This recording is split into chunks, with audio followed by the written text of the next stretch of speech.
Assalamualaikum warahmatullahi wabarakatuh. Alhamdulillahirabbil alamin wa bihi nasta'inuhu ala umuri dunya waddin. Asyhadu an la ilaha illallah wahdahu la syarikalah wa asyhadu anna Muhammadan abduhu wa rasuluhu allazi la nabiyya ba'dah. Amma ba'du. Para pemirsa dimanapun Anda berada yang menyaksikan pada kesempatan kali ini, kita sedang berada dalam suasana di bulan suci Ramadan. Tentu bagi setiap muslim menjalankan ibadah saum di bulan Ramadan adalah suatu kewajiban. Dan alangkah meruginya bagi mereka yang Ramadannya ini berlalu begitu saja, tidak mendapatkan arti apa-apa, tidak mendapatkan makna di dalam ibadahnya.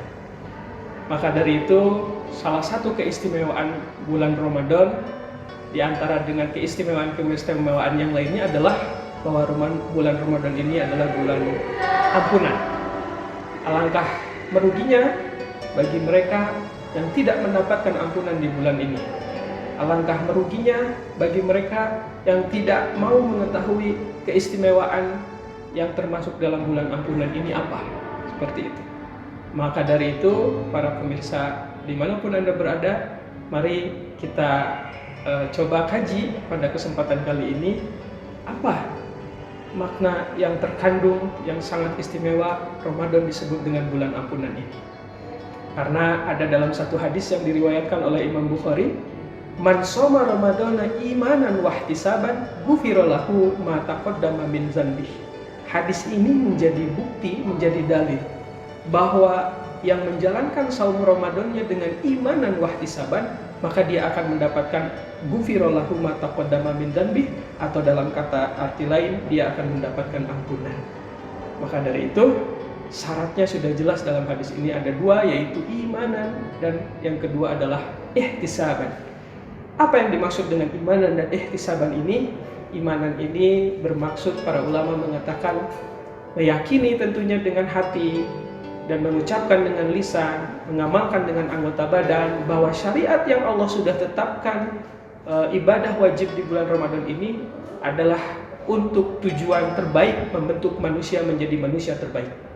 Dari mulai aktivitas perangkat ibadah di dalamnya, sahurnya, menahan laparnya, menahan hausnya, sholat malamnya, dan seterus ibadah-ibadah lainnya.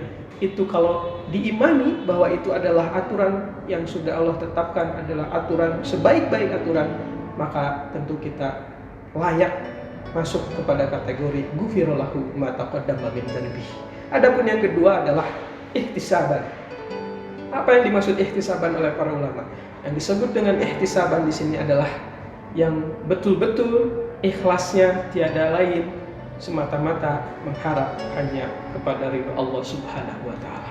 Nah, yang pertama tadi adalah imanan, meyakini bahwa aturan ini adalah aturan yang terbaik yang sudah Allah tetapkan, dan yang kedua adalah kita melaksanakannya dengan penuh keikhlasan, dengan penuh harapan mengharap ridha Allah.